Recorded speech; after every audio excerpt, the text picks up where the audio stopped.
নমস্কাৰ ND24 চাই থকাৰ বাবে ধন্যবাদ আপোনালোকে চাই আছে নিউজ কাষ্ট আৰু ষ্টুডিঅ'ত মই মানস প্ৰতিম আজিৰ দিনটোত ৰাজ্যৰ প্ৰেক্ষাপটত কেইবাটাও গুৰুত্বপূৰ্ণ ঘটনা সংঘটিত হৈছে কেইবাটাও গুৰুত্বপূৰ্ণ খবৰ আছে কিন্তু যিটো খবৰে পুৱাৰ ভাগৰ পৰাই মানুহক অতি আচৰিত কৰি তুলিছিল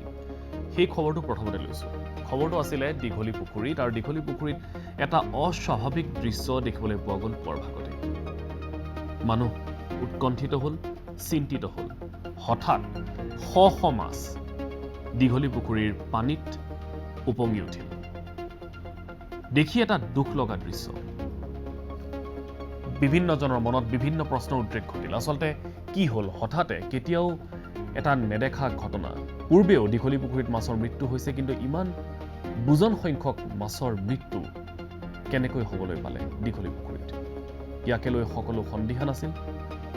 আৰু ইয়াৰ পাছত তাতে গৈ একাংশ উদ্ধাৰকাৰী লোক উপস্থিত হয় লগতে একাংশ বিশেষজ্ঞ উপস্থিত হয় আৰু তেওঁলোকে কিছু বিশ্লেষণ আগবঢ়াইছে এই পৰিঘটনাৰ আচলতে দীঘলী পুখুৰীত এনে কি হ'ল যাৰ ফলত ইমান মাছৰ একেলগে মৃত্যু হ'ল অক্সিজেনৰ অভাৱ বুলি তেওঁলোকে কৈছে কিন্তু হঠাৎ অক্সিজেনৰ অভাৱ কিয় ঘটিল দীঘলী পুখুৰীত ইয়াক লৈ মানুহৰ প্ৰশ্ন আৰু দ্বিতীয়তে আৰু এটা বিষয় উত্থাপিত হৈছে দীঘলী পুখুৰীত মাছৰ যিটো সংখ্যা সেই সংখ্যা জোখতকৈ বেছি বৃদ্ধি পাইছে নেকি কাৰণ বিগত 5টা বছৰত আমি যি খবৰ পাইছিলোঁ বিগত 5টা বছৰে দীঘলী পুখুৰীত মাছ উঠোৱাৰ ব্যৱস্থা বা মাছ মৰাৰ ব্যৱস্থা কৰা হোৱা নাই যাৰ ফলত মাছৰ সংখ্যাটো যথেষ্ট বৃদ্ধি পাইছে আৰু ইয়ে আচলতে অক্সিজেনৰ কিছু তাৰতম্য ঘটাব পাৰে নেকি ইয়াক লৈও একাংশই এতিয়া চিন্তা চৰ্চা আৰম্ভ কৰিছে কাইলৈৰ দিনটো গুৰুত্বপূৰ্ণ হ'ব এই বিষয়টোক লৈ অধিক কথা বতৰা চলিব আৰু দ্বিতীয়তে এটা গুৰুত্বপূৰ্ণ বিষয় হৈছে আজিৰ দিনটোত চাইল্ড ভেকচিন ইতিমধ্যেই এটা ডাঙৰ খবৰ আমি জনাম আপোনালোকক যে দেশত 12ৰ পৰা 18 বছৰৰ যিসকল শিশু আৰু কিশোৰ তেওঁলোকৰ বাবে ভেকচিন সাজু হৈছে কেতিয়াৰ পৰা এই ভেকচিন দিয়া হ'ব এই বিষয়ে কম কিন্তু প্ৰথমতে আগবাঢ়িছোঁ আজিৰ দিনটোৰ গুৰুত্বপূৰ্ণ প্ৰসংগটো আৰু সেইটো হৈছে দীঘলী পুখুৰীত হ'ল কি প্ৰথমতে এটা প্ৰতিবেদন তাৰ পাছত আমি এগৰাকী বিশেষজ্ঞৰ সৈতে কথা পাতিম আৰু আগন্তুক দিনত হ'বলগীয়া এই ঘটনা পৰিঘটনাৰ বিষয়ে কিছু সাৱধানতাৰ বিষয়েও কথা পাতিম প্ৰথমতে এই গোটেই পৰিঘটনা সন্দৰ্ভত এটা বিশেষ ৰিপৰ্ট নিউজ কাষ্টত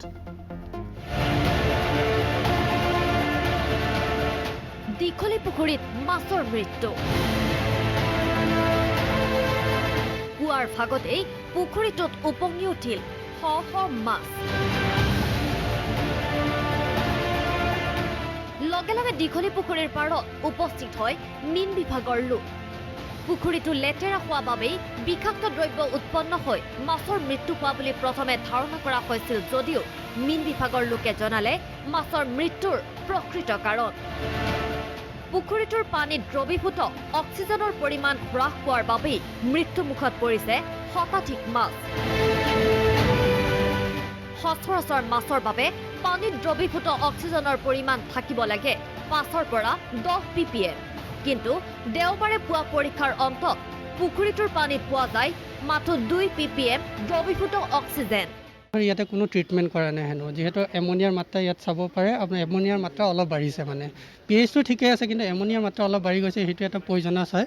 তাৰ কাৰণে মাছ কিন্তু মাছ মৰাৰ মেইন কাৰণ হৈছে আজি অক্সিজেনৰ কাৰণে মৰিছে অক্সিজেনৰ লেভেলটো একেবাৰে বহুত কমি গৈছে মানে ইতিমধ্যে পুখুৰীটোৰ পানীত তাৎক্ষণিকভাৱে অক্সিজেন বৃদ্ধি হোৱাৰ বাবে খুলি দিয়া হৈছে কেইবাটাও ফুৱাৰা চলোৱা হৈছে কেইবাখনো নাও পুখুৰীৰ পানী আন্দোলিত হ'লেহে পানীত বায়ুমণ্ডলৰ অক্সিজেন বৃদ্ধি পায় বুলি জনায় মীন বিভাগৰ বিষয়াই ৰাজহুৱা পুখুৰীবোৰত যে মানুহে সাঁতোৰে মানুহে নাও চলায় এই কথাবোৰৰ এটা বিজ্ঞানসন্মত ভিত্তি আছে গতিকে চাওক ইয়াত ভাৰসাম্যহীনতাটো এনেকুৱাকৈ হৈছে যোৱা 6 মাহ বা 1 বছৰমান ইয়াত কোনো ধৰণৰ নাও চলা নাই মানুহে সাঁতৰা নাই অৰ্থাৎ পানীখিনি আন্দোলিত হোৱা নাই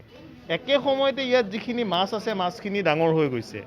একে সময়তে ইয়াত আপোনাৰ ধৰক বিভিন্ন অভাৰসাম্যহীনতাৰ ঘটনাবিলাক হৈছে এই গোটেইবোৰ মিলি সামগ্ৰিকভাৱে ইয়াত অক্সিজেনটো কমাইছে ইয়াত যাতে আপোনাৰ ধৰক পানীখিনি লৰাই থকাৰ ব্যৱস্থাটো হয় বা ধৰক এই নাও যাতে মাজে মাজে চলাই থকাৰ ব্যৱস্থা হয় মানে যিটো আপোনাৰ এই ধৰণৰ ব্যৱস্থা কৰিছে মানে বাটন যন্ত্ৰৰ জৰিয়তে যিটো পানীখিনি আন্দোলিত কৰাৰ ব্যৱস্থা কৰিছে এইটো কৰি থাকিব লাগিব উল্লেখযোগ্য বিগত কিছু বছৰ ধৰি দীঘলী পুখুৰী পৰিষ্কাৰৰ দায়িত্বত আছিল খানাপাৰাৰ টেৰী নামৰ প্ৰতিষ্ঠানটো কিন্তু চলিত বছৰৰ ফেব্ৰুৱাৰীত টেৰীৰ সৈতে পৰ্যটন বিভাগৰ চুক্তিৰ ম্যাদ শেষ হয় আৰু তেতিয়াৰে পৰা পৰিষ্কাৰ কৰা হোৱা নাই দীঘলী পুখুৰী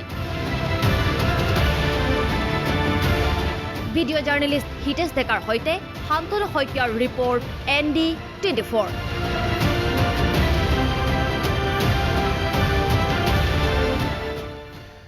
আৰু বিগত প্ৰায় 4টা মাহ দীঘলী পুখুৰীৰ এই পানী পৰিষ্কাৰ কৰা হোৱা নাই টেৰীৰ এই যি চুক্তি সেই চুক্তি শেষ হোৱাৰ পাছতে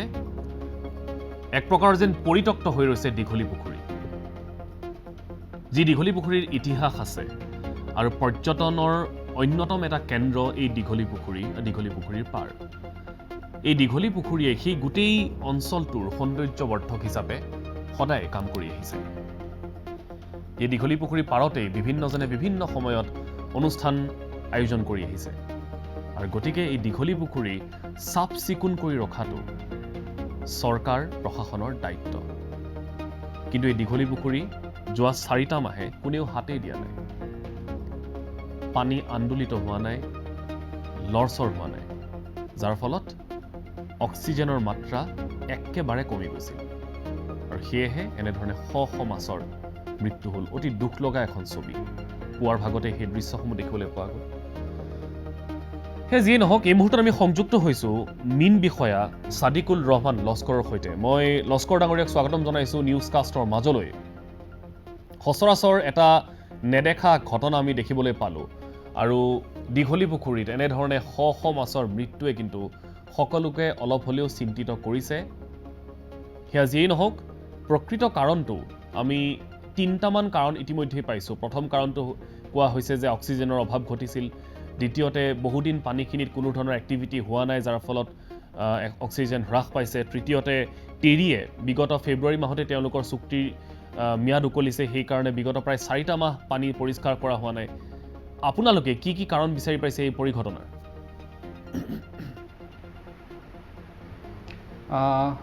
প্ৰথমতে আজি ৰাতিপুৱা যিটো মানে পৰিস্থিতি আছিলে খুবেই দুখ লগা পৰিস্থিতি আমি দেখিলোঁ তাৰ কাৰণে যথেষ্ট মানে আমি মানে মৰ্মাহিত হৈছিলোঁ ঘটনাটো তেনেকুৱা নহয় একচুৱেলি এইটো কেইদিন আগৰ পৰাই এই বিসংগতিটো চলি আছিলে আৰু বিসংগতিটো মানে ভালকে পৰিচৰ্চা নকৰাৰ কাৰণে কোনটো বিসংগতিৰ কথা কৈছিল বিসংগতি মানে কি সাপোজ আমাৰ ইয়াতে যিখিনি পানীৰ কণ্ডিশ্যন থাকিব লাগে সাধাৰণতে এই কণ্ডিশ্যনখিনি পানীৰ মানে খুবেই বেয়া বৰ্তমানে দেখা পালোঁ তাতে অৰ্গেনিক লোড সাধাৰণতে বহুত বেছি হৈ আছে আৰু ফাইটোপ্লাংকটনছ আৰু এলগি মাইক্ৰ'বিয়েল এক্টিভিটি তাৰ কাৰণে বহুত ধৰণৰ অৰ্গেনিক লোড বাঢ়ি গৈছে সাধাৰণতে আমি দেখা পাওঁ মানে খবৰ পাইছিলোঁ যে 5ৰ পৰা 10 পাৰ্টছ পাৰ মিলিয়ন অৰ্থাৎ ppm থাকিব লাগে কিন্তু যথেষ্ট কমি গৈছিলে ppm নহয় জানো সাধাৰণতে আমাৰ ৱাৰ্ম ৱাটাৰ তাতে আমাৰ 5 ppm এবাভ থাকিব লাগে আৰু কোল্ড ৱাটাৰ 6.5 ppm থাকিব লাগে আচ্ছা যেহেতু ইয়াতে অক্সিজেন লেভেলটো বিলো 2 আমি যেতিয়া অবজাৰ্ভ কৰিলোঁ হয়তো ৰাতিপুৱাৰ ভাগত হয়তো জিৰ' আছিলে জিৰ' থকাৰ কাৰণে হয়তো আমাৰ মাছ অলপ মৰ্টেলিটিটো আমি অলপ বেছিকৈ দেখা পালোঁ সাধাৰণতে আমি একেটা জেগাতে আমি গোটেইখিনি মাছক মানে দেখা পালোঁ কাৰণ এইখিনি জেগাত আপোনাৰ দটো অলপ কম সচৰাচৰ জিৰ'লৈ যায়নে সহায় বিচাৰি সেইটো জেগাতে গৈ গোট খাইছিলে একচুৱেলি কি হয় যিখিনি আমি দেখা পাওঁ সাধাৰণতে ছাডেন মানে যিখিনি বেক্টেৰিয়েল লোড যদি আমাৰ থাকে বা প্লাংটন থাকে সেইখিনি কি হয় আপোনাৰ মানে এটা সময়ত প্লাংটন ক্ৰাছ বুলি কোৱা হয় সেই প্লাংটন ক্ৰাছ আমাৰ ৰেছপনচিবল হয় কিহৰ কাৰণে অক্সিজেন জেনেৰেশ্যনৰ কাৰণে সেই অক্সিজেন যদি টাইমমতে যদি আমাক জেনেৰেট হ'লহেঁতেন তেতিয়াহ'লে আজি আমাৰ এই মাছখিনি বাচি থাকে যথেষ্টখিনি মাছ আমি দেখা পালোহেঁতেন আৰু হয়তো জিৰ' নহ'ব পাৰে কিন্তু 1লৈকে হয়তো আহিছে আজি ৰাতিপুৱা আৰ্লি মৰ্ণিংটো আমি দেখা নাই আমি যিটো টাইমত দেখিছোঁ এইটো ধৰক অনুমান 8 বা 8:30 মানত দেখা গৈছে 2 আহিছে বিলো 2 অক্সিজেন লেভেল আৰু এটা কথা চৰ্চা হৈ আছে লস্কৰ ডাঙৰীয়া যে বিগত প্ৰায় 4টা বছৰ দীঘলী পুখুৰীৰ পৰা মাছ উঠোৱা হোৱা নাই, বংশবৃদ্ধি যথেষ্ট বাঢ়িছে, সেইটো এটা কাৰণ হ'ব পাৰে নেকি? একচুৱেলি প্ৰত্যেক জীৱকুলৰ কি হয় এটা মানে মৰাৰ এটা সময় থাকেই, কিন্তু বয়সৰ লগত কথা আছে। মৃত্যু কেইবাটা কাৰণত হ'ব পাৰে। আপোনাৰ মৃত্যু ধৰক বেমাৰৰ কাৰণে হ'ব পাৰে, আপোনাৰ অক্সিজেন ডেফিচিয়েঞ্চিৰ কাৰণে হ'ব পাৰে, পানীৰ আৰু গুণাগুণটো বেয়া হ'লেও হ'ব পাৰে, ইয়াতে ডিজিজো হ'ব পাৰে, কেইবাটা কাৰণ থাকিব পাৰে। কিন্তু আজিৰ যিটো আমি নটিচ কৰিলোঁ এইটো আপোনাৰ অকল মাছৰ অক্সিজেনৰ অভাৱৰ কাৰণে হৈছে। এমনিয়া যিটো বাঢ়িছে সেইটো এমনিয়া মানে এইটো টলাৰেট কৰিব পাৰি সাধাৰণতে, সেইটো ইমান মানে ডেঞ্জাৰাছ নহয়। 0.5 to 1 ppm মানে টলাৰেট কৰিব পাৰে আৰু, কিন্তু তাৰ ওপৰত অলপ বেছিকৈ হ'লে আকৌ টলাৰেট কৰিব নোৱাৰে আমাৰ সাধাৰণতে আমাৰ কাৰ্প জাতীয় মাছবোৰে। হয়, আমি যিটো চালোঁ ইয়াৰ কণ্ডিশ্যনটো বৰ্তমানে যিটো এনেকৈ দেখা পালোঁ যে প্লাংটন একচুৱেলি প্লাংটনটো আহিছে ক'ৰ পৰা সেইটো আমি জানিব লাগিব। কাৰণ মই যিটো চালোঁ ওচৰতে মেক্সিমাম আপোনাৰ কেইবাটা জেগাতো মই দেখা পালোঁ চিৱেজ কানেকশ্যন দি থোৱা আছে, চিৱেজ কানেকশ্যন মানে দি থোৱা আছে। তাৰ কাৰণে আপোনাৰ এক্সেছ অৰ্গেনিক লোড ডেইলি বেচিছত পুখুৰীত গৈ আছে। আৰু মাছ যিহেতু ইয়াতে কোৱা হৈছে যে মাছখিনি আমাৰ বংশবৃদ্ধি হৈছে, হয় চব মাছ ইয়াতে বংশবৃদ্ধি কৰিব নোৱাৰে, একচেপ্ট ইয়াতে আপোনাৰ তিলাপিয়া দেখা পালোঁ তেওঁলোকৰ বংশবৃদ্ধি হয়, আৰু আপোনাৰ কমন কাৰ্প দেখা পালোঁ তেওঁলোকৰো বংশবৃদ্ধি হয়। সাধাৰণতে আমাৰ চিলভাৰ কাৰ্প, গ্ৰাছ কাৰ্প, ৰৌ, ভকুৱা এইবোৰ মাছ আমাৰ এই কণ্ডিশ্যনত বংশবৃদ্ধি হোৱাৰ সম্ভাৱনা নাই। এতিয়া আৰু এটা কথা আমি যিটো খবৰ পালোঁ সেইটো হৈছে টেৰীৰ লগত যিহেতু চুক্তি শেষ হৈছে, গতিকে চাফ চিকুণ কৰা হোৱা নাই। আৰু আমিও যেতিয়া সেইফালেৰে পাৰ হওঁ তেতিয়া দেখোঁ আগৰ যিটো সৌন্দৰ্য সেইটো ক'ৰবাত দীঘলী পুখুৰীত এতিয়া নাই, যথেষ্ট লেতেৰা হৈছে, চাফ চিকুণ কৰা হোৱা নাই। আৰু ইতিমধ্যে উল্লেখ কৰা হৈছিল যে পানীত এক্টিভিটি নাছিল কাৰণেও মাছৰ অক্সিজেন প্ৰডিউচ হোৱা নাছিলে, এনেধৰণৰ কথাও হৈছে। গতিকে চাফ চিকুণ নকৰাৰ ফলত এনেধৰণৰ বিৰূপ প্ৰভাৱ পৰিব পাৰেনে, আপুনি ভাবেনে এই কথা? চাফ চিকুণটো কৰি ৰাখিব লাগে, যিহেতু এটা কালচাৰেল মানে কালচাৰ টাইপৰ পুখুৰী ইয়াতে দি থোৱা হৈছে, বনাই ৰখা হৈছে, তাতে মাছো মেলা হৈছে, তাতে চাফ চিকুণ ইয়াতে যথেষ্ট প্ৰয়োজনীয় হয়। আৰু সাধাৰণতে আমি আমাৰ মানে মাছ খেতিয়কসকলে নিজৰ পুখুৰীটোত যথেষ্ট যত্ন লয়। ইয়াতে তেওঁলোকৰ ম্যাদটো মই গম নাপাওঁ কেতিয়া শেষ হ'ল, কিন্তু যত্ন লোৱাটো খুবেই প্ৰয়োজনীয় আছিলে। যত্ন লোৱা মানে কি এটলিষ্ট পানীৰ আদাৰ গাৰ্বেজখিনি উঠালেও নহ'ব, পানীখিনি কি পৰ্যায়ে আছে সেইখিনি পৰিচৰ্যা কৰি তাৰ গুণাগুণটো বঢ়াব কেনেকৈ পাৰি। এটলিষ্ট চূণ যদি প্ৰতি মাহতে যদি কিছুমান চূণ দিব পাৰিলেহেঁতেন তেতিয়াহ'লে এই পানীৰ বিসংগতিটো নহ'লেহেঁতেন আজিৰ ডেটত। মিনিমাম কিবা এটা কৰিব পাৰিলে অক্সিজেনৰ মানে অক্সিজেনৰ লেভেলটো অলপ হাই হৈ থাকিলেহেঁতেন, আৰু যিখিনি ডেইলি বেচিছত অৰ্গেনিক লোড হৈ আছিলে সেইখিনি অলপ নিউট্ৰেলাইজ হৈ থাকিলেহেঁতেন আজিৰ ডেটত। এতিয়া লস্কৰ ডাঙৰীয়া আপুনি নিজেই গোটেইখিনি পৰ্যবেক্ষণ কৰিছে, ইয়াৰ পাছত কি দেখিছে বৰ্তমান সময়ত যিখিনি মাছ ৰৈ গৈছে সেইখিনি মাছ এতিয়া সুস্থিৰ অৱস্থাত আছেনে, নে কিবা বিপদ হ'ব পাৰে আকৌ পানীৰ গুণাগুণখিনি চাই? আজিতো ক'বলৈ গ'লে এইটো আকৌ ৰিপিট হ'ব পাৰে, এই কথাখিনি মই আপোনাৰ লগত একে সন্মতি। কাৰণ আজি ৰিপিট হ'ব পাৰে, কাৰণ যিখিনি মাছ এতিয়া বাচি আছে সেইখিনি মাছৰ মানে আপোনাৰ খুবেই ষ্ট্ৰেছ, খুবেই উইক হৈ আছে বৰ্তমান। তেওঁলোকে খোৱা লোৱাটো বাদেই দিব আৰু যথেষ্ট উইক হৈছে। এতিয়া যদি বতৰটো বেয়া হয় বা অৰ্গেনিক লোড ডেইলি বেচিছত বাঢ়ি থাকে, অক্সিজেন আৰু প্লাংটন যদি ক্ৰাছ হয়, প্লাংটন মানে প্লাৱক যদি ক্ৰাছ হয়, ক্ৰাছ হোৱাৰ কাৰণে এই প্ৰব্লেমটো আকৌ দেখা দিব পাৰে। আজি যিখিনি কৰা গ'ল তাতে শ্বাৱাৰিং কৰা গ'ল, তাতে মানে টেম্পৰাৰিলি শ্বাৱাৰিং, তাৰপিছত বটিং, তাৰপিছত আপুনি স্প্ৰিংকলাৰ দি পেলাই আপোনাৰ হেৰি কৰিলে, অক্সিজেন বঢ়াব চেষ্টা কৰিলে, সেইখিনি টেম্পৰাৰিলি। কিন্তু ইয়াতে পাৰ্মানেণ্ট এটা চলিউশ্যন লাগিবই। আৰু যদি বটিং যদি কণ্টিনিউ হৈয়ে থাকে, এইটো এটা ভাল এটা কণ্ডিশ্যন কি হয়, টাৰ্বুলেঞ্চ হৈ থাকে বা নৰ্মেল বতাহ চলি থাকিলেও টাৰ্বুলেঞ্চ হোৱাৰ কাৰণে বতাহত যিখিনি অক্সিজেন আছে সেইখিনি টাইম বাই টাইম পানীৰ লগত। এতিয়া চাওক, আপুনি যিহেতু মীন বিভাগৰ এগৰাকী বিষয়া আৰু আপোনালোকে অভিজ্ঞতা সম্পন্ন লোক, গতিকে আগন্তুক দিনত এই বস্তুটো ৰিপিট নহ'বলৈ আপোনালোকে কি ছাজেষ্ট কৰিব চৰকাৰক আপোনালোকৰ ফালৰ পৰা কেনেধৰণৰ পৰামৰ্শ থাকিব ইমিডিয়েট পৰামৰ্শ হ'ব লাগে কাৰণ আজি হৈছে কাইলৈ আকৌ হ'ব পাৰে গতিকে সেইটো নহ'বলৈ আচলতে অহাকালি হয়তো আমাৰ উচ্চ পৰ্যায়ৰ স্তৰৰ এটা মিটিং হ'ব পাৰে আছে সেই মিটিঙতে ধৰক আমাৰ বিভাগীয় কৰ্তৃপক্ষৰ ফালৰ পৰা এটা ছাজেশ্যন দিয়া যাব চবৰ লগত আলাপ আলোচনা কৰি যে টেম্পৰাৰী বেচিছতো আজিৰ নিচিনা মানে এইটো ৰিপিট হ'ব নালাগে আৰু সেইকাৰণে ধৰক অহাকালি এইটো এটা আমাৰ মাননীয় মন্ত্ৰী ডাঙৰীয়াৰ ছাৰৰ লগতে বৈঠক এটা হ'ব সেই বৈঠকতে এইটো পৰ্যালোচনা কৰা হ'ব আৰু এটা পাৰ্মানেণ্ট চলিউশ্যনলৈকে যোৱা হ'ব আশা কৰোঁ লস্কৰ ডাঙৰীয়া আপোনাৰ চাকৰি কালত এই দীঘলী পুখুৰীত এনেধৰণৰ পৰিঘটনা আগতে হৈছে নেকি বা আপুনি এনেকুৱা কিবা অভিজ্ঞতা পাইছে নেকি নে এইটোৱে প্ৰথম এনেকুৱা অভিজ্ঞতা মাছ আজিৰ যেনেকুৱা পৰিস্থিতি এনেকুৱা মই দেখা নাছিলোঁ আৰু আমাৰ মাধৱ টেম্পল হাজোত এনেকুৱা প্ৰায় দুবাৰ আমি দেখিছিলোঁ কিন্তু আমাৰ বাকী ধৰক যথেষ্ট ফাৰ্মাৰ বা মাছ খেতিয়কৰ ফালৰ পৰা আমি এইখিনি ডেইলি বেচিছত খবৰ পাই থাকোঁ আৰু তেওঁলোকক আমি টাইম বাই টাইম ছাজেশ্যন দি থাকোঁ যে এইটো প্ৰব্লেম যদি হৈ থাকে তেতিয়াহ'লে আপোনালোকে এইবিলাক আপোনালোকে মানে অলপ চোৱা চিতা কৰিব অক্সিজেন লেভেলটো সদায় আপোনাৰ পুখুৰীত মেইনটেইন কৰি ৰাখিবলৈ আৰু এইবিলাক হ'ল মানে কি কিছুমান মেডিকেশ্যনৰ প্ৰয়োজন হয় সেইখিনি আমি মানে প্ৰেছক্ৰাইব কৰোঁ ড'জ বেচিছত বিঘা প্ৰতি হিচাপত বা একৰ হিচাপত বা হেক্টৰ হিচাপত আমি কিছুমান মেডিচিন দিয়া যায় সেই মেডিচিনখিনি টাইম বাই টাইম প্ৰতি মাহতে ব্যৱহাৰ কৰিলে আপোনাৰ পুখুৰীত কেতিয়াও মানে বিসংগতি নিদিয়ে পুখুৰীৰ এটা নিৰ্দিষ্ট পৰিমাণৰ পানীৰ গুণাগুণ সদায় মেইনটেইন কৰি ৰাখে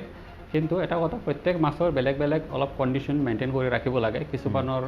প্লাৱকজাতীয় বস্তু মানে বেছি প্ৰয়োজন হয় কিছুমানৰ প্লাৱকজাতীয় খাদ্যটোৰ প্ৰয়োজন ইমান বেছি নাথাকে পানীৰ গুণাগুণ মাটিৰ গুণাগুণৰ লগত পুখুৰীৰ মাছৰ মানে মিল এটা খাব লাগে তেতিয়াই মাছ মানে বৃদ্ধি হয় আৰু এইবিলাক প্ৰব্লেমৰ পৰা অসুবিধাৰ পৰা আমি আঁতৰত থাকিব পাৰোঁ আজি কিমানমান মাছ যোৱা কেইদিন ধৰি একচুৱেলি কেইবাজনো ফাৰ্মাৰ মোৰ লগত আজিতো উদ্ধাৰ মানে কি ধৰক ফাউণ্টেইন যিটো লগাইছিলে সেইটো যদি অলপ আগতীয়াকৈ দিব পাৰিলেহেঁতেন এটলিষ্ট চালু কৰিব পাৰিলেহেঁতেন তেতিয়া আৰু অলপ বেছিকৈ মাছ অলপ মানে বাচি থাকিব এতিয়া মোৰ মতে যথেষ্ট পৰিমাণৰ মাছ ইয়াতে আছে এতিয়াও কাৰণ তেওঁলোকৰ লৰ্ডছৰ তেওঁলোকৰ হাবভাৱ আমি অলপ বুজি পালোঁ তেওঁলোকে মানে গাল্পিং কৰি আছে জেগাই জেগাই হয়তো যথেষ্ট পৰিমাণৰ মাছ ইয়াতে আছে কিন্তু একচুৱেলি কণ্ডিশ্যনটো কি হ'ব কেতিয়া কি মাছ দিছিলে আৰু কিমান পৰিমাণৰ মাছ দিছিলে সেই সংখ্যাটো আমি যদি গম পাওঁ তেতিয়াহ'লে আজিৰ তুলনাত কিমান মাছ আৰু আছে সেইখিনি ওলাই পৰিব নিশ্চয় মই এটা কথা আপোনাক সুধিবলৈ বিচাৰিছোঁ শেষত ময়ো সেই কথাটো নাজানো আপোনাৰ পৰা জানিবলৈ বিচাৰিম ইমান এটা বৃহৎ এটা পুখুৰী বুলি ক'লেও আচলতে ভুল নহয় দীঘলী পুখুৰীটো এটা বৃহৎ আকাৰৰ পুখুৰী আৰু তাতে যিমানখিনি মাছ আছে তাত সেই দীঘলী পুখুৰীত মাছখিনিৰ খোৱা বোৱাৰ কিবা ব্যৱস্থা লোৱা হয় নেকি মই বিশেষ গম নাপাওঁ এইটো কথা বা মাছখিনিক আচলতে কিবা যোগান ধৰিব লাগেনে নানা ধৰণৰ কিবা একচুৱেলি যেতিয়া আমি অলপ বাণিজ্যিক ভিত্তিক যেতিয়া আমি চিন্তা চৰ্চা কৰোঁ তেতিয়াহ'লে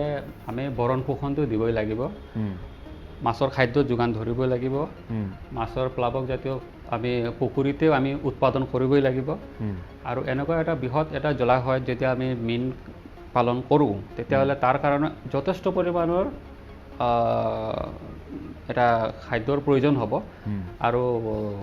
তেওঁলোকৰ মানে যিখিনি পৰিচৰ্যা সেই পৰিচৰ্যা আপোনাৰ এটলিষ্ট 7 ডে মানে 7 দিনৰ ভিতৰতে হ'লেও একবাৰ নহ'লে 15 দিন নহ'লে 1 মাহতে একবাৰ পানীৰ গুণাগুণটো নিয়মীয়াকৰণ কৰিব লাগে মানে চাব লাগে এতিয়া আৰু এইবোৰ প্ৰব্লেম নহয় ইয়াতে একচুৱেলি যথেষ্ট মাছেই আছে তেওঁলোকৰ খাদ্যৰ প্ৰয়োজন আছে বৰ্তমানে তেওঁলোকে প্ৰাকৃতিক খাদ্য যিখিনি উৎপাদন হৈ আছে যিখিনি অৰ্গেনিক লোড হওক বা কিবা কাৰণে হওক বা আমাৰ ফাইটোপ্লাংটন হওক সেইখিনিৰ ওপৰতে জীয়াই আছে ঠিক আছে মই লস্কৰ ডাঙৰীয়া আপোনাক ধন্যবাদ জ্ঞাপন কৰিছোঁ আগন্তুক সময়ত বিশেষকৈ কাইলৈৰ দিনটো গুৰুত্বপূৰ্ণ গতিকে কাইলৈ এই বৈঠকত কি সিদ্ধান্ত লোৱা হয় তাৰ ওপৰতো আমি দৃষ্টি নিবদ্ধ ৰাখিম আৰু লগতে চৰকাৰ আৰু প্ৰশাসনে এই বিষয়টো গুৰুত্ব সহকাৰে লওক কাৰণ দীঘলী পুখুৰী আকৌ কৈছোঁ এটা ঐতিহাসিক এটা স্থল য'ত পৰ্যটকসকল যায় যথেষ্ট সংখ্যক মানুহে যায় তাতে তেওঁলোকে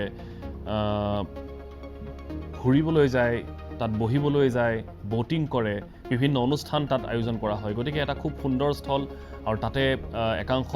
পৰ্যটকে আহি তাত কিছু সময় কটাবলৈও এটা খুব সুন্দৰ ঠাই গতিকে এই ঠাইটুকুৰা অন্ততঃ ভালকৈ ৰাখিবলৈ চেষ্টা কৰিব লাগে চৰকাৰ প্ৰশাসনে লগতে মই এই মুহূৰ্তত ছাদিকুল ৰহমান লস্কৰ ডাঙৰীয়া আমাক ধন্যবাদ জ্ঞাপন কৰিছোঁ আমাক এইখিনি তথ্য অলপমান সহজ ভাষাত বুজাই দিয়াৰ বাবে সেয়া যিয়েই নহওক মানুহৰ মাজত চিন্তা চৰ্চা যথেষ্ট আছিলে কিন্তু কাইলৈৰ দিনটো গুৰুত্বপূৰ্ণ কাইলৈ চৰকাৰে কি ব্যৱস্থা গ্ৰহণ কৰে আৰু বিশেষকৈ বিশেষজ্ঞসকলে এই গোটেই প্ৰক্ৰিয়াটো সন্দৰ্ভত কি কয় সেয়া নিশ্চয়কৈ লক্ষণীয় হ'ব আমি আগবাঢ়িছোঁ অন্য এটা গুৰুত্বপূৰ্ণ প্ৰসংগলৈ সেই প্ৰসংগটো হৈছে ভেকচিনৰ প্ৰসংগ আকৌ ভেকচিন দেশত জুলাই মাহত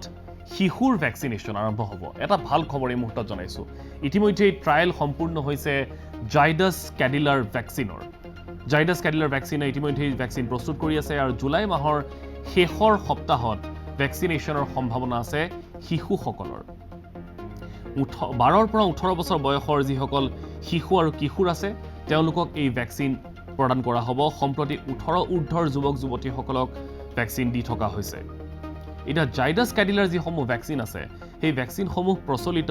যি আমাৰ ভাৰতত যি তিনিটা ভেকচিন বৰ্তমান প্ৰচলিত হৈ আছে কোভেক্সিন কোভিশ্বিল্ড আৰু স্পুটনিক এই তিনিটা ভেকচিনতকৈ কিন্তু জাইডাছ কেডিলাৰ যিটো ভেকচিন সেই ভেকচিনটো অলপমান বেলেগ অন্য ভেকচিনসমূহত 2টা ড'জৰ প্ৰয়োজন হয় কিন্তু জাইডাছ কেডিলাৰত 3টা ড'জৰ প্ৰয়োজন হ'ব আৰু তাতকৈ ডাঙৰ কথা এয়াই যে জাইডাছ কেডিলাৰ ইতিমধ্যেই ট্ৰায়েল সম্পূৰ্ণ কৰিছে তেওঁলোকে বিগত মাহত কিছু সময় বিচাৰিছিল চৰকাৰৰ পৰা ইতিমধ্যে তেওঁলোকৰ সময় উকলিছে তেওঁলোকে ইতিমধ্যে ট্ৰায়েল সম্পূৰ্ণ কৰিছে আৰু অহা হয়তো জুলাই মাহৰ 3য় বা 4ৰ্থ সপ্তাহত তেওঁলোকে এই ভেকচিনেশ্যন আৰম্ভ কৰিব আৰু শিশুসকলক বিশেষকৈ আকৌ কৈছোঁ 12ৰ পৰা 18 বছৰ বয়সৰ যিসকল শিশু আছে তেওঁলোকক এই ভেকচিন প্ৰদান কৰিব পৰা যাব কিন্তু কেনেকৈ এই প্ৰক্ৰিয়া আগবাঢ়িব জাইডাছ কেডিলাৰে কি এই সন্দৰ্ভত কেনেধৰণৰ ব্যৱস্থা ৰাখিছে সেয়া নিশ্চয়কৈ কিছুদিনৰ পাছতেই স্পষ্ট কৰিব কোম্পানীটোৰ ফালৰ পৰা লগতে চৰকাৰৰ ফালৰ পৰা এয়া যিয়েই নহওক আমাৰ সৈতে এই মুহূৰ্তত সতীৰ্থ নাজবিন পোনপটীয়া সম্প্ৰচাৰত আছে মই নাজবিনৰ পৰা আৰু অলপ কথা জানিবলৈ বিচাৰিম নাজবিন এই যিটো জাইডাছ কেডিলাৰৰ যিটো ভেকচিন এই ভেকচিনটোক লৈ দীৰ্ঘ সময়ৰ পৰা আলোচনা চলি আছিলে এটা আজি এটা ৰিপৰ্ট পোৱা গৈছে যিটো ৰিপৰ্টত ইতিমধ্যে গম পোৱা গৈছে যে ট্ৰায়েল শেষ হৈছে আৰু অহা হয়তো জুলাই মাহৰ 3য় বা 4ৰ্থ সপ্তাহত 12ৰ পৰা 18 বছৰৰ যিসকল শিশু আৰু কিশোৰ আছে তেওঁলোকক দিব পৰা যাব ভেকচিনটো নিশ্চয়কৈ এই মুহূৰ্তত সেই ভাল খবৰটো দিবলৈ ওলাইছোঁ মানুহক যিটো আটাইতকৈ ডাঙৰ খবৰ আহিছে যে এতিয়া যি ট্ৰায়েল চলি আছিল আৰু সেই ট্ৰায়েল প্ৰায় সম্পূৰ্ণ হৈছে আৰু এতিয়া সেই ট্ৰায়েল শেষ হোৱাৰ পিছত শিশুসকলৰ দেশত সেই প্ৰয়োগ কৰিব পাৰিব যে জাইডাছ কেডিলাৰ যি ভেকচিন সেই ভেকচিন যিটো তৈয়াৰ কৰি থকা হৈছে যিহেতু কৰোনাৰ দ্বিতীয়টো লহৰতে এতিয়া দেশবাসীয়ে তৃতীয়টো লহৰৰ কথা চিন্তা কৰিবলগীয়া হৈছে আৰু আটাইতকৈ চিন্তনীয় কথাটো হৈছে যে এই তৃতীয়টো লহৰে আটাইতকৈ বেছি আক্ৰমণ কৰিব শিশুসকলক আৰু সেয়েহে যাতে শিশুসকলেও এই কৰোনাৰ সৈতে যুঁজ কৰিব পাৰে আৰু সেয়েহে এতিয়া প্ৰস্তুত কৰি থকা হৈছে সেই জাইডাছ কেডিলাৰ ভেকচিন যিটো ভেকচিন ইতিমধ্যে ট্ৰায়েল সম্পন্ন হৈছে আৰু আটাইতকৈ ভাল খবৰ যে কিছু সপ্তাহ পিছত জুলাইৰ শেষ ভাগত নতুবা আগষ্টৰ আৰম্ভণিতে এই ভেকচিন তেওঁলোকৰ দেশত প্ৰয়োগ কৰিব পাৰিব এই মুহূৰ্তত সেইটো এটা ভাল খবৰ দ্বিতীয়তে যেহেতু দেশ সম্পূৰ্ণ দেশত এতিয়া 18ৰ ঊৰ্ধ্বৰ যিসকল যুৱক যুৱতী আছে যিসকল ব্যক্তি আছে তেওঁলোকক ইতিমধ্যে দি থকা হৈছে গতিকে অতি বৃহৎ হাৰত এই ভেকচিনেশ্যন প্ৰক্ৰিয়াটো সম্পন্ন হৈ আছে গতিকে শিশুসকলৰ ক্ষেত্ৰতো যাতে তেনেধৰণৰ ভেকচিনেশ্যন কৰিব পৰা যায় তাৰ বাবে এতিয়া প্ৰস্তুতি চলাই থকা হৈছে সেইটো এটা বৃহৎ ঘোষণা আজিৰ দিনটোৰ এটা ভাল খবৰ তাৰ পাছত যদি আন এটা কথা ক'ব বিচাৰোঁ 18 জুন 2021 তাৰিখে 2021ৰ 18 জুনত এটা খবৰ ওলাইছিলে যিটো জাইডাছ কেডিলাৰ আগন্তুক 7ৰ পৰা 10 দিনৰ ভিতৰত সেই ভেকচিনটো প্ৰয়োগৰ বাবে আপতকালীন ব্যৱহাৰৰ বাবে জৰুৰীকালীন ব্যৱহাৰৰ বাবে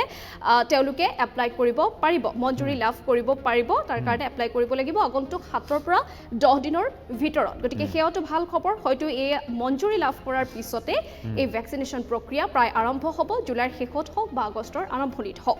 তাৰ পাছত এটা কথা হ'ল যে এই ভেকচিনটো কি ধৰণে দিয়া হ'ব কি ধৰণে প্ৰয়োগ কৰা হ'ব যেটা আপুনি ইতিমধ্যে কৈছে যে যি আন ভেকচিনেশ্যন প্ৰক্ৰিয়া যি চলি আছে সেই ভেকচিনৰ 2টা ড'জ দিয়া হয় কিন্তু এই ভেকচিনৰ জাইডাছ কেডিলাৰ যি ভেকচিন হ'ব সেয়া তিনিটা ড'জ দিয়া হ'ব সেইটো এটা গুৰুত্বপূৰ্ণ বিষয় আনফালে যিহেতু ভাৰতত দি থকা হৈছে এটা কোভিচিল্ড স্পুটনিক আৰু কোভাক্সিন ইতিমধ্যে দি থকা হৈছে কিন্তু যি এই জাইডাছ কোডিলাৰ ভেকচিন দিয়া হ'ব সেই ভেকচিন তিনিটা ড'জত দিয়া হ'ব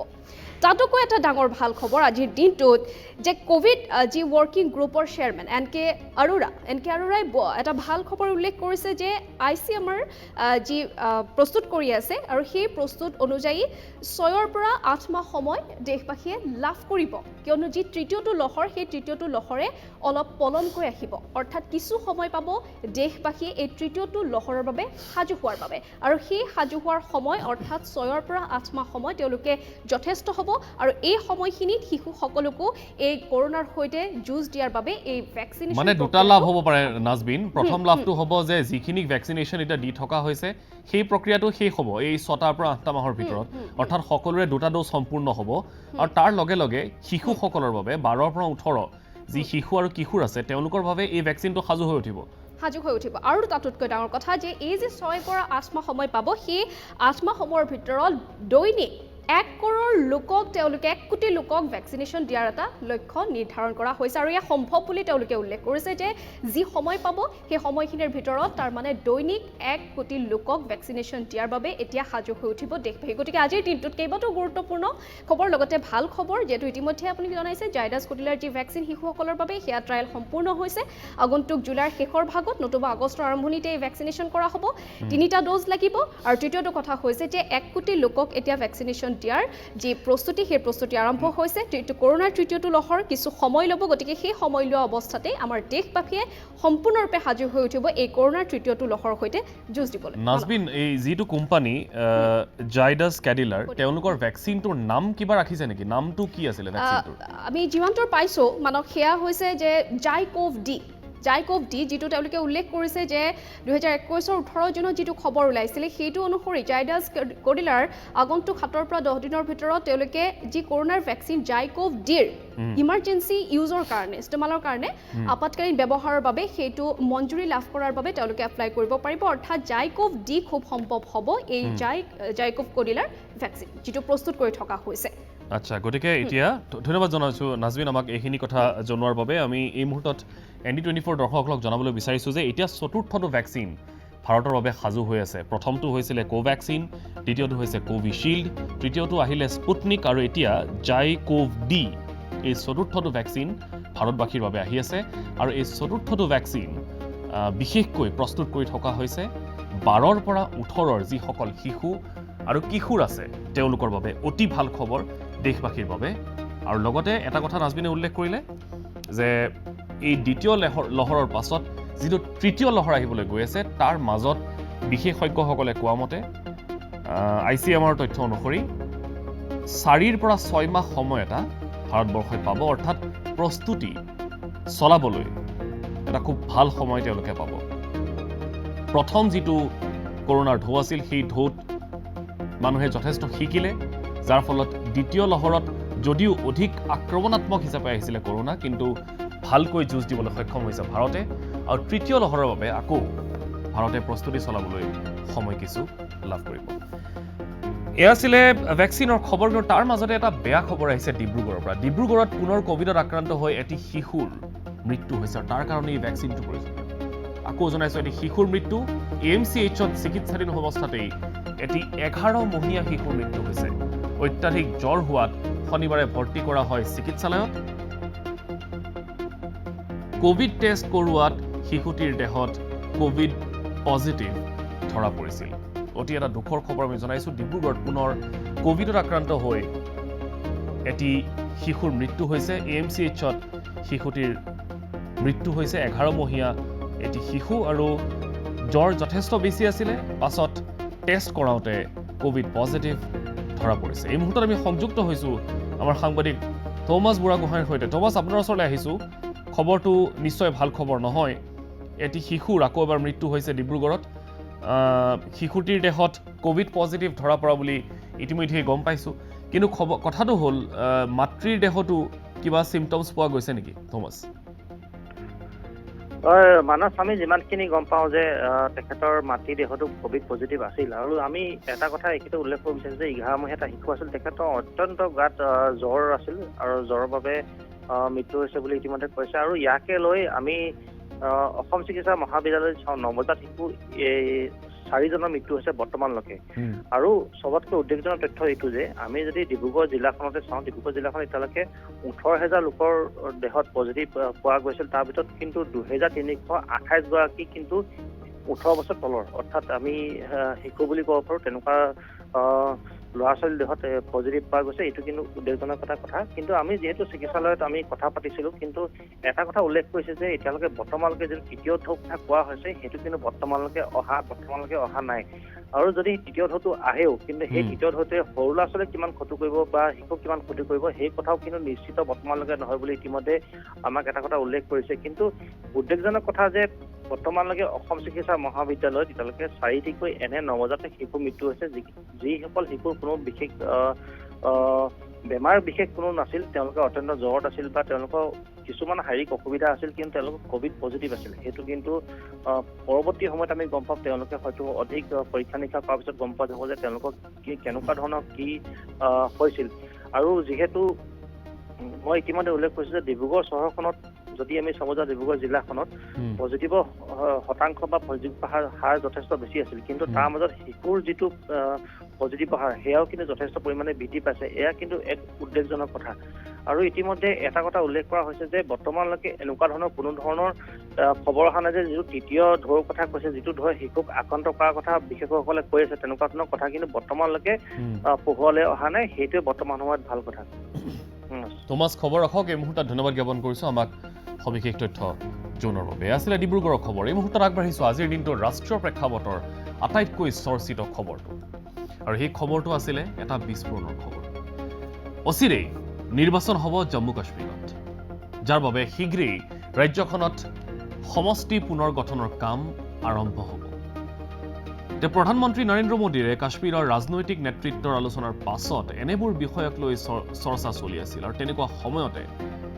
আজি দুটাকৈ বিস্ফোৰণত কঁপি উঠিল জম্মুৰ বায়ুসেনা ঘাটি ইয়াৰ পাছতেই দেশৰ বিমান বন্দৰসমূহত জাৰি কৰা হৈছে বিশেষ সতৰ্কতা কিন্তু কি পৰিৱেশ পৰিস্থিতিত এই ঘটনা সংঘটিত হ'ল আৰু ইয়াৰ পাছত জম্মু কাশ্মীৰ আৰক্ষী প্ৰশাসনে এই সন্দৰ্ভত কি মন্তব্য কৰিছে এই সকলো সামৰি আমাৰ এটা স্পেচিয়েল ৰিপৰ্ট এই বিস্ফোৰণ সন্দৰ্ভত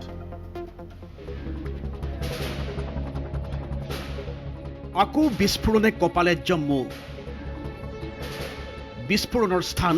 উচ্চ পৰ্যায়ৰ নিৰাপত্তাৰে পৰিবেষ্টিত জম্মুৰ বায়ু সেনা ঘাটিৰ গাতে লাগি থকা সটৱাৰী এলেকা দেওবাৰে পুৱাতে সংঘটিত হোৱা বিস্ফোৰণ দুটাক লৈ স্বাভাৱিকতেই চাঞ্চল্যৰ সৃষ্টি হৈছে দেশজুৰি চাওক CCTV কেমেৰাত বন্দী হৈ ৰোৱা সেই বিস্ফোৰণৰ দৃশ্যাংশ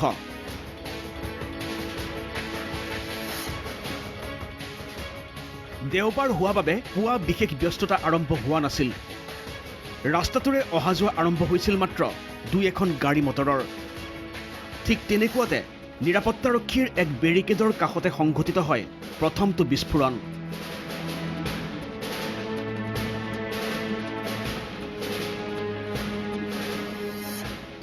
তাৰ পিছত আৰু এটা পিছত নিশ্চিত কৰা হয় দুইটা বিস্ফোৰণৰ বাবে সহায় লোৱা হৈছিল ড্ৰোনৰ आज सुबह सुबह ये ब्लास्ट हुए हैं और एक ड्रोन अटैक को हम इग्नोर नहीं कर सकते वहां पर एक आतंकवादी को पकड़ा गया है नरवाल में और उसके पास से 5 किलो आईडी बरामद हुआ है উল্লেখযোগ্য যে পাকিস্তানী সেনাৰ সৈতে চলি আছে যুদ্ধবিৰতি এনে সময়তে কোনো তৃতীয় পক্ষই সুযোগ ললে নে এয়াও সন্ত্ৰাসবাদী আক্ৰমণৰ ঘটনা আৰম্ভ হৈছে তদন্ত কিন্তু সেনাৰ হাতত আছে জম্মুত 2 শতাধিক সন্ত্ৰাসবাদীৰ বিচৰণৰ তথ্য 200 आतंकवादी ये करंटली ऑपरेटिव हैं वैली में हमारे सिक्योरिटी फोर्सेस बिल्कुल विजिलेंट हैं अलर्ट हैं सजग हैं वैली में और वो इन्हें जरूर मार गिराएंगे উল্লেখযোগ্য যে সংবিধানৰ 370 অনুচ্ছেদ প্ৰত্যাহাৰৰ 2 বছৰ পূৰ্তিৰ লগ্নত জম্মু কাশ্মীৰৰ ৰাজনৈতিক নেতৃত্বৰ সৈতে দুদিন পূৰ্বে অনুষ্ঠিত হৈ গৈছে প্ৰধানমন্ত্ৰী মোদীৰ বৈঠক। এই বৈঠকৰ পিছতে দেওবাৰৰ বিস্ফোৰণ কাণ্ড ৰাজ্যখনক পুনৰ অশান্ত কৰাৰেই ষড়যন্ত্ৰ নেকি, এই প্ৰশ্নও হৈ উঠিছে প্ৰাসংগিক। ইফালে প্ৰধানমন্ত্ৰীৰ বৈঠকৰ পিছত জম্মু কাশ্মীৰত বিধানসভা নিৰ্বাচন আৰু তাৰ পূৰ্বে সমষ্টি পুনৰ গঠন আদিৰ প্ৰসংগও চৰ্চালৈ আহিছে। এই সময়তে বিষয়টোক লৈ বিজেপিৰ প্ৰতিক্ৰিয়া। स्टेटहुड बिल्कुल बहाल होगी, लेकिन अब ये 2 साल की जो एक मेहनत है ये बेकार नहीं जानी चाहिए। परिस्थितियां देख करके, लॉ एंड ऑर्डर देख करके इन चीजों को देखने की जरूरत है। উল্লেখযোগ্য যে দেওবাৰে পুৱা হোৱা বিস্ফোৰণত কোনো লোক হতাহত হোৱা নাই বুলি চৰকাৰী সূত্ৰই প্ৰকাশ কৰিছে যদিও ভাৰতীয় বায়ু সেনাৰ 2জন লোক সামান্য পৰিমাণে আঘাতপ্ৰাপ্ত হোৱা বুলি এক সূত্ৰই দাবী কৰিছে। দুয়োটা বিস্ফোৰণেই আছিল নিম্ন প্ৰাবল্যৰ। National desk MD24। কিন্তু বিতৰ্ক ইয়াতে শেষ হোৱা নাই। ইয়াৰ পাছত দুটাকৈ বিস্ফোৰণৰ পাছত আকৌ জম্মুত পুনৰ IED উদ্ধাৰ কৰা হয় আৰু ইয়াক লৈ চাঞ্চল্য অব্যাহত আছে। উদ্ধাৰ হোৱা IEDখিনিৰ লগত লস্কৰী তৈবাৰ সম্পৰ্কৰ সন্দেহ কৰিছে, লগতে জম্মুত সন্ত্ৰাসবাদীৰ বৃহৎ আক্ৰমণৰ ষড়যন্ত্ৰ ফাদিল হৈছে। ইফালে পুৱাৰ বিস্ফোৰণৰ পিছত এজন 22 বছৰীয়া যুৱকক গ্ৰেপ্তাৰ কৰা হৈছে। বনিহাল অঞ্চলৰ বাসিন্দা এই যুৱকজনৰ নাম হৈছে নাদিম কুল হক। যুৱকজনৰ পৰা 4 কেজি IED জব্দ কৰা হয়।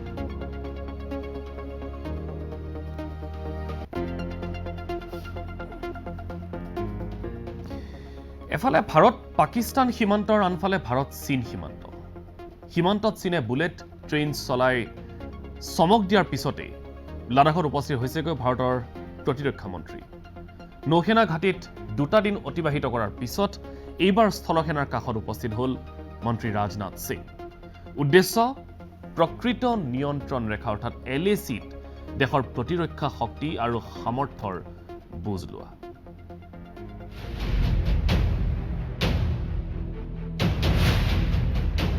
চৰ্চাত চীনৰ বুলেট ট্ৰেইন। তিব্বতৰ ৰাজধানী লাছা পৰ্যন্ত অৰুণাচলৰ কাষেৰি বুলেট ট্ৰেইন চলাই চীনে ভাৰতৰ ওপৰত চাপ সৃষ্টিৰ প্ৰচেষ্টা চলোৱাৰ সময়তে লাডাখ সীমান্তত উপস্থিত হৈছেগৈ ভাৰতবৰ্ষৰ প্ৰতিৰক্ষা মন্ত্ৰী ৰাজনাথ সিং। जब से डिफेंस मिनिस्ट्री की जिम्मेदारी मैंने संभाली है तब से कहीं भी जाता हूं मेरी स्वाभाविक रूप से यही इच्छा रहती है कि मैं अपने वेटरन से एक बात जरूर मिलूं। স্বাভাৱিকতেই গালৱান সংঘৰ্ষৰ এটা বছৰ উকলি যোৱাৰ লগ্নত সীমান্তৰ অতন্দ্ৰ প্ৰহৰীসকলৰ মনোবল বৃদ্ধি প্ৰতিৰক্ষা মন্ত্ৰীৰ লাডাখ ভ্ৰমণৰ প্ৰধান উদ্দেশ্য। কিন্তু ইয়াৰ লগতে 3দিনীয়া সীমান্ত ভ্ৰমণকালত ৰাজনাথ সিঙে বুজ ল'ব সীমান্তৰ প্ৰকৃত নিয়ন্ত্ৰণ ৰেখাত সেনাৰ অৱস্থান, শক্তি, সামৰ্থ্য আদিৰ বিষয়ে।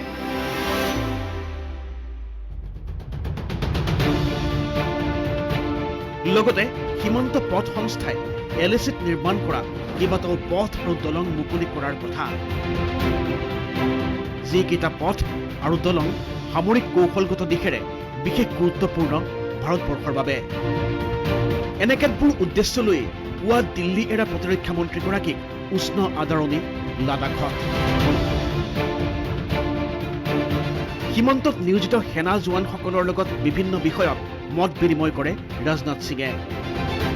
आज आप लोगों से मिलकर मुझे बेहद खुशी हो रही है और सबसे पहले मैं अपनी तरफ से शीश झुकाकर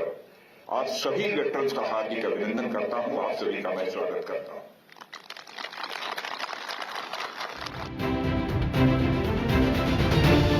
ইয়াৰ পূৰ্বে প্ৰতিৰক্ষা মন্ত্ৰীগৰাকীয়ে লাডাখৰ স্বায়ত্তশাসিত পাৰ্বত্য উন্নয়ন পৰিষদৰ নিৰ্বাচিত প্ৰতিনিধিসকলৰ সৈতে বৈঠকত মিলিত হয়। আনহাতে প্ৰতিৰক্ষা মন্ত্ৰীগৰাকী লাডাখত উপস্থিত হোৱাৰ পিছতেই তেওঁ সীমান্তত সামৰিক শক্তিৰ লগতে বায়ু সেনাৰো কুচকাৱাজ পৰিদৰ্শন কৰে। বুজ লয় চীন সীমান্তত আকাশমাৰ্গৰ পৰা দেশৰ প্ৰতিৰক্ষা শক্তি আৰু সামৰ্থ্যৰ।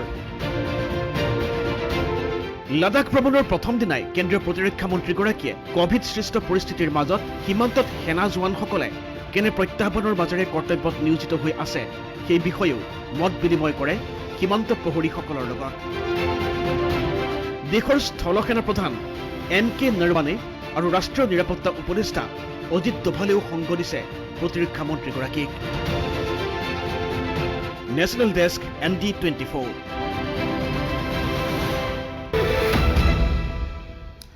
পুনৰ উভতি আহিছোঁ আকৌ APSC আকৌ কেলেংকাৰী নতুন মূৰ লৈছে APSCৰ সমগ্ৰ ৰাজ্যক অপুৱা বিয়াগুম কেলেংকাৰীৰ গোচৰে বিশেষকৈ গুৱাহাটী উচ্চ ন্যায়ালয়ৰ প্ৰাক্তন ন্যায়াধীশ বিপ্লৱ কুমাৰ শৰ্মাৰ অধ্যক্ষতাত গঠিত এজনীয়া তদন্ত আয়োগৰ তদন্তত পোহৰলৈ আহিছে যোগ্য প্ৰাৰ্থীক বঞ্চিত কৰাৰ কেতবোৰ ভয়াৱহ তথ্য এজনীয়া তদন্ত আয়োগৰ তদন্তত কি ধৰণৰ তথ্য পোহৰলৈ আহিছে সেই সম্পৰ্কত চাওক আমাৰ এক এক্সক্লুচিভ ৰিপৰ্ট উৎকোচৰ বিনিময়ত বছা প্ৰাৰ্থীৰ নম্বৰ বৃদ্ধি ৰাজপত্ৰিত বিষয়ৰ সমানে বিপদ বাঢ়িছে পৰীক্ষক নিৰীক্ষকৰো তালিকা বিচাৰি APSCলৈ জাননী জাৰি তদন্ত আয়োগৰ যোগ্য প্ৰাৰ্থীসকলক বঞ্চিত কৰি কেৱল স্বজন্তখন আৰু উৎকোচৰ বিনিময়ত অসম অসামৰিক আৰু অন্যান্য সেৱাৰ গুৰুত্বপূৰ্ণ পদত নিযুক্তি লাভ কৰা ৰাজপত্ৰিত বিষয়াসকলেই জগৰি আনে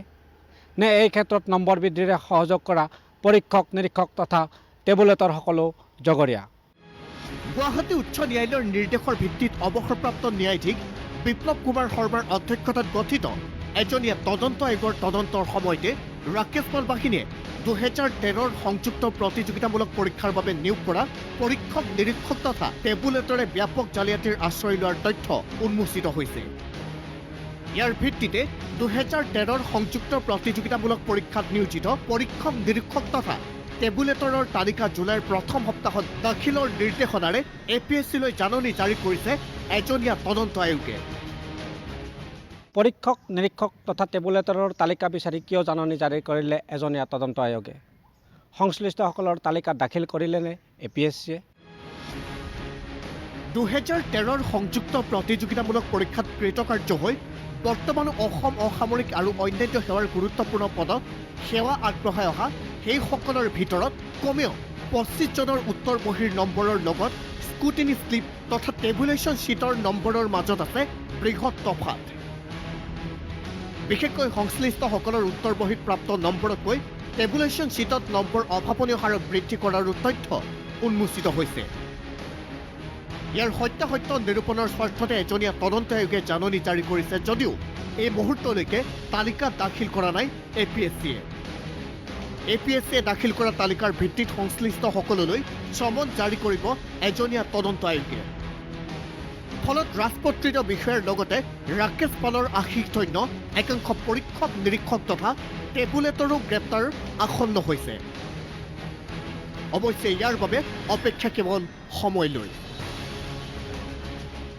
2013ৰ দৰে 2014ত অনুষ্ঠিত সংযুক্ত প্ৰতিযোগিতামূলক পৰীক্ষাতো আছে ব্যাপক বিসংগতি তেনে এক পৰিপ্ৰেক্ষিতত 2014ত অনুষ্ঠিত সংযুক্ত প্ৰতিযোগিতামূলক পৰীক্ষাৰ ক্ষেত্ৰতো এজনীয়া তদন্ত আয়োগে অনুৰূপ ব্যৱস্থা গ্ৰহণ কৰিবনে এই মুহূৰ্তত হৈছে এয়া এক বৃহৎ প্ৰশ্ন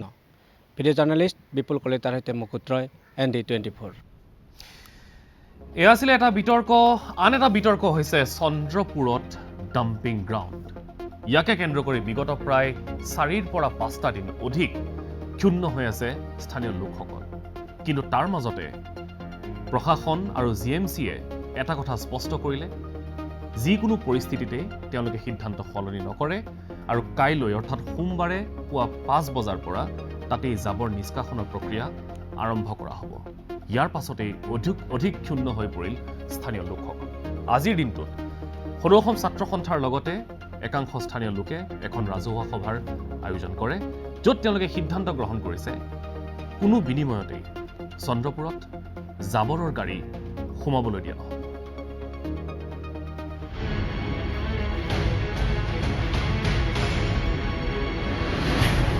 সোমবাৰৰ পৰা গুৱাহাটীৰ জাবৰ পৰিব চন্দ্ৰপুৰত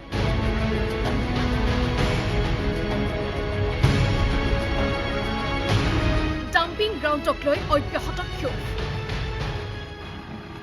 এয়া শনিবাৰৰ দৃশ্য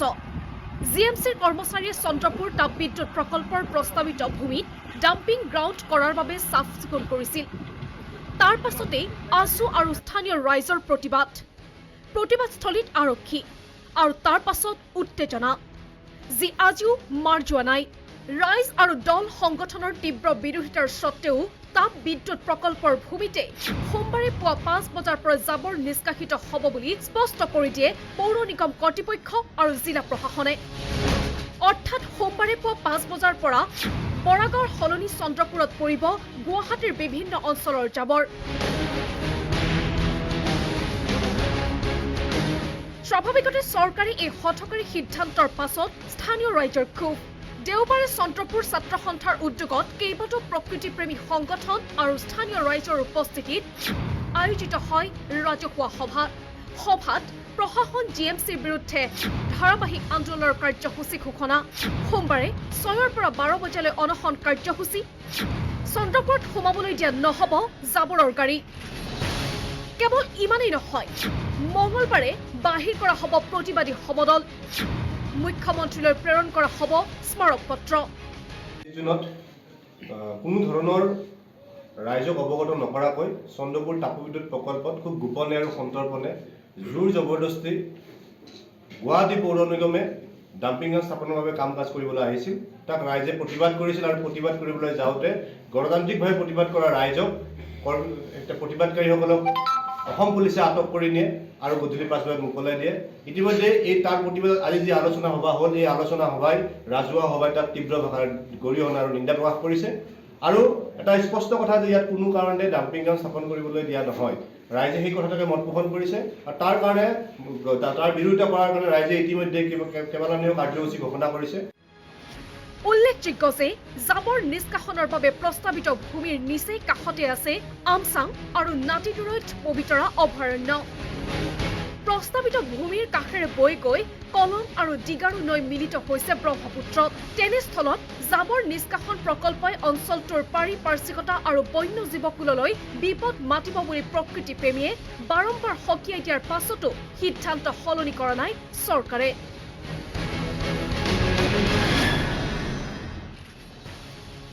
চন্দ্ৰপুৰৰ পৰা কণ্টৰ কলিতাৰ সহযোগত নিউজ ডেস্ক ৰিপৰ্ট ND24 ইফালে কোভিডৰ সংক্ৰমণ ৰোধৰ বাবে প্ৰকাশ পাইছে ইখনৰ পিছত সিখনকৈ SOP কাইলৈৰ পৰা পুনৰ ৰাজ্যত প্ৰযোজ্য হ'ব নতুন SOP 3খনকৈ জিলা আৰু এটা মহকুমাক সম্পূৰ্ণ কণ্টেইনমেণ্ট জোন ঘোষণা কৰাৰ পিছত নতুন SOP বলবৎ কৰিবলৈ সাজু হৈছে স্থানীয় প্ৰশাসন ইয়াত ক'ত কি প্ৰতিবন্ধকতা থাকিব আৰু কোনকেইখন জিলাত কিছু শিথিল কৰা হৈছে পৰিস্থিতি এই সন্দৰ্ভত চাওক আমাৰ এক বিশেষ ৰিপৰ্ট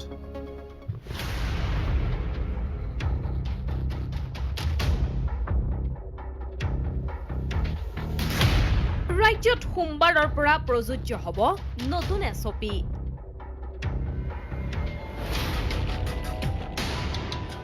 কোভিডৰ বৰ্ধিত সংক্ৰমণৰ প্ৰতি লক্ষ্য ৰাখি 3খনকৈ জিলাত সম্পূৰ্ণ লকডাউন ঘোষণা কৰিছে চৰকাৰে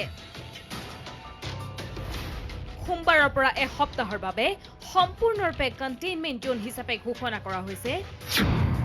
মৰিগাঁও গোৱালপাৰা আৰু বিশ্বনাথ জিলাক আনহাতে বোকাখাত মহকুমাকো কোভিডৰ অনিয়ন্ত্ৰিত সংক্ৰমণৰ বাবে কণ্টেইনমেণ্ট জোন ঘোষণা কৰা হৈছে নতুন নিৰ্দেশনা জাৰি হোৱাৰ পাছতে জিলাকেইখনৰ প্ৰশাসন সাজু হৈছে লকডাউনৰ বাবে কোভিড মহামাৰীৰ সংক্ৰমণ ৰোধৰ ক্ষেত্ৰত জনসাধাৰণক সহযোগিতা আগবঢ়াবলৈ আহ্বান জনাইছে মৰিগাঁও জিলাৰ আৰক্ষী অধীক্ষকে और इसमें हम यही रिक्वेस्ट करते हैं पब्लिक का कोऑपरेशन क्योंकि ये जो कोविड को अगर पॉजिटिविटी रेट कम करना है और इसको ख़त्म करना है पब्लिक के कोऑपरेशन के बिना हम इसको नहीं कर सकते हैं और एक हेल्थ इमरजेंसी है तो इसमें हम ये नहीं चाहते हैं कि हम अननेसेसरी फोर्स यूज़ करें तो विद पब्लिक कोऑपरेशन हमारा जितना भी स्ट्रैटेजिक पॉइंट्स है इसमें हमारा पुलिस पार्टी रहेगा एंड ऑलराउंड पेट्रोलिंग रहेगा टू एंश्योर कि ये जो गवर्नमेंट का डायरेक्शंस है इसका कोई उल्लंघन ना हो और जितना भी चेंबर्स ऑफ कॉमर्स है उनको भी हम यही रिक्वेस्ट कर रहे हैं कि जो भी अपना जो फ्रूट एंड वेजिटेबल का दुकान या मिल्क का दुकान ये जब जो खुला रहेगा इसमें जो दुकानदार है वो मास्क पहनेगा और जो भी लोग आ रहे हैं इसको खरीदने के लिए इसको सोशल डिस्टेंसिंग के साथ इसको मेंटेन करें तो we have to all work together and ensure कि ये लॉकडाउन जो दिया है इसको हम सही तरीके से यूटिलाइज करें सो दैट मोरीगांव का जो पॉजिटिविटी रेट है इसको कम हो और हम ये कोविड को ठीक तरीके से डिफीट कर पाएं একেদৰে গোৱালপাৰা জিলা প্ৰশাসনো সাজু হৈছে নতুন নিৰ্দেশনাৰ বাবে ইতিমধ্যে জিলাখনৰ 4টাকৈ অঞ্চলক ঘোষণা কৰা হৈছে হটস্পট হিচাপে জিলাখনৰ পজিটিভিটিৰ হাৰ হ্ৰাস কৰিবলৈ কঠোৰ পদক্ষেপ গ্ৰহণ কৰা হ'ব বুলি প্ৰকাশ কৰিছে গোৱালপাৰা জিলা উপায়ুক্তই যে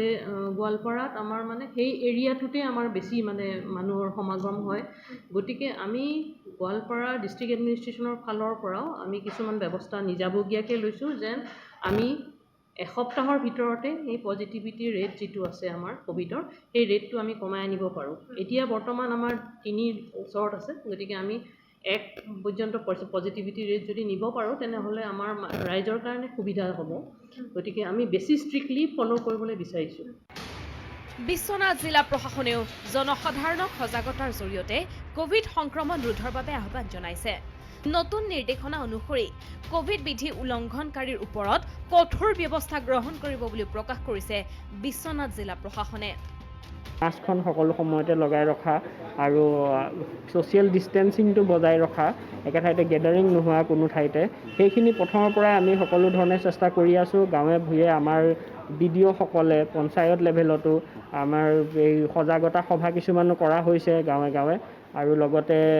এনাউন্সমেণ্টৰ ব্যৱস্থাও কৰা হৈছে আৰু ইয়াৰ উপৰিও আমি মাজতে এই মাস্ক বা যিখিনি এই ৰুল ভায়োলেট কৰিছে আমাৰ ইমান অনুৰোধৰ পাছতো যিসকলে এই মাস্ক পিন্ধা নাই বা কোভিড বিহেভিয়াৰ পালন কৰা নাই কোভিড এপ্ৰপ্ৰিয়েট বিহেভিয়াৰ তেওঁলোকৰ ওপৰত আমি জৰিমনা বিহাৰো ব্যৱস্থা কৰিছোঁ গতিকে সমানে আমি আমাৰ ৰাইজক অনুৰোধ জনাইছোঁ যে তেওঁলোকৰ নিজৰ স্বাস্থ্য নিজৰ পৰিয়ালৰ নিজৰ সমাজৰ ভালৰ কাৰণে কোভিড এপ্ৰপ্ৰিয়েট বিহেভিয়াৰ মানি চলক আৰু মানি নচলাৰ বাবে আমি তাৰ বিপৰীতে আনহাতে কোভিডৰ সংক্ৰমণ ৰোধৰ বাবে নতুন নিৰ্দেশনা বলবৎ কৰাৰ বাবে সাজু হৈছে বোকাখাত মহকুমা প্ৰশাসন এই ক্ষেত্ৰত জনসাধাৰণৰ সজাগতাৰ বাবে প্ৰশাসন কঠোৰ হোৱাৰ পোষকতা কৰে বোকাখাত মহকুমাৰ মহকুমাধিপতিয়ে আপোনালোকে সকলোৱে জানে যে আমাৰ বোকাখাতৰ যিটো সংক্ৰমণৰ হাৰ সেইটো অলমষ্ট 8% যিটো অসমত কৰি আমাৰ হাইষ্ট বুলি ক'ব পাৰি গতিকে বোকাখাতৰ নিচিনা ঠাই এখনত ইমান হাই ৰেটৰ সংক্ৰমণটো এইটো সঁচাকৈ উদ্বেগজনক আৰু পৰিস্থিতি বৰ মানে জটিল গতিকে এই সংক্ৰান্তত এইখিনি কথাত আমাৰ অসম চৰকাৰৰ উচ্চ লেভেলতো আমাৰ আলোচনা হৈছে তো এইখিনিৰ ভিতৰত আমি কণ্টেইনমেণ্ট কৰিবৰ কাৰণে বা কেনেকৈ আমি স্প্ৰেডিংটো কমাব পাৰোঁ এইখিনি এটাই আমাৰ কৰিব লাগিব যে সেইটোৰ কাৰণে আমাৰ বোকাখাতৰ গোটেইখিনিক আমাৰ গোটেই মহকুমাটোকে কণ্টেইনমেণ্ট জোন হিচাপে দিছে উল্লেখযোগ্য যে ৰাজ্যৰ বাকী জিলাসমূহত সামান্য শিথিল কৰা হৈছে পূৰ্বৰ নিৰ্দেশনা গুৱাহাটীত সান্ধ্য আইনৰ সময় 3 বজাৰ পৰিৱৰ্তে 5 বজাৰ পৰা আৰম্ভ হ'ব 4 বজালৈকে খোলা থাকিব দোকান পোহাৰ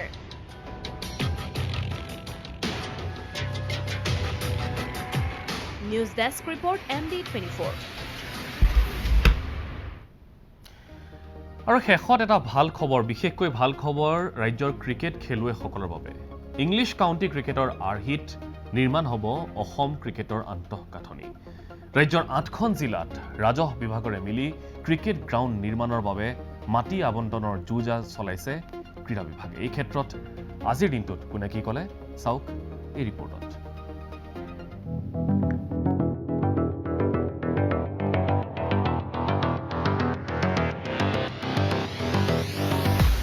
ইংলিছ কাউন্টি ক্ৰিকেটৰ আৰ্হিত নিৰ্মাণ হ'ব অসম ক্ৰিকেটৰ আন্তঃগাঁথনি ৰাজ্যৰ 8খন জিলাত নিৰ্মাণ হ'ব অত্যাধুনিক ক্ৰিকেট গ্ৰাউণ্ড ইংলেণ্ডৰ ক্ৰিকেট গ্ৰাউণ্ডৰ আৰ্হিত ক্ৰিকেট গ্ৰাউণ্ড নিৰ্মাণ হ'ব ডিব্ৰুগড় ওদালগুৰি শিৱসাগৰ তিনিচুকীয়া শোণিতপুৰ হাইলাকান্দি কৰিমগঞ্জ আৰু লখিমপুৰত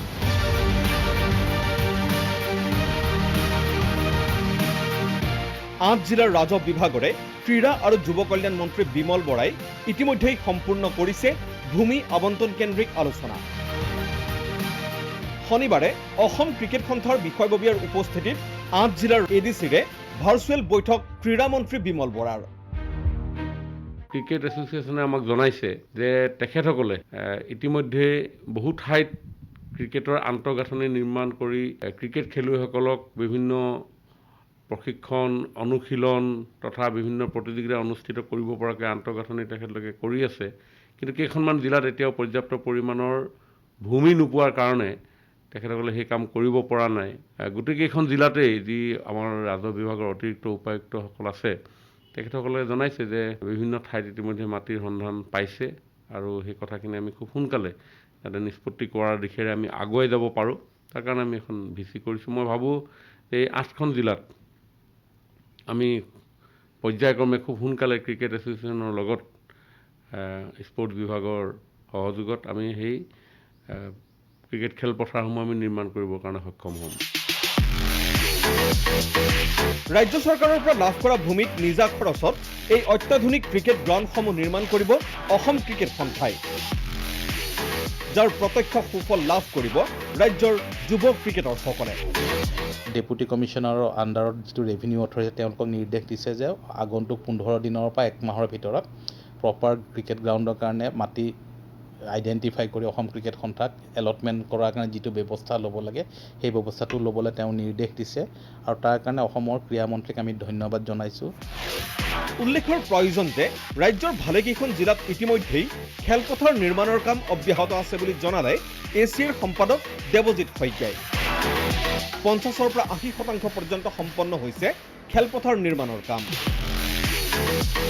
ভিডিঅ' জাৰ্নেলিষ্ট হিতেশ ডেকা আৰু অমিত চানৰ সৈতে শান্তনু শইকীয়া আৰু বিৰোধপল সেনচৰ ৰিপৰ্ট ND24।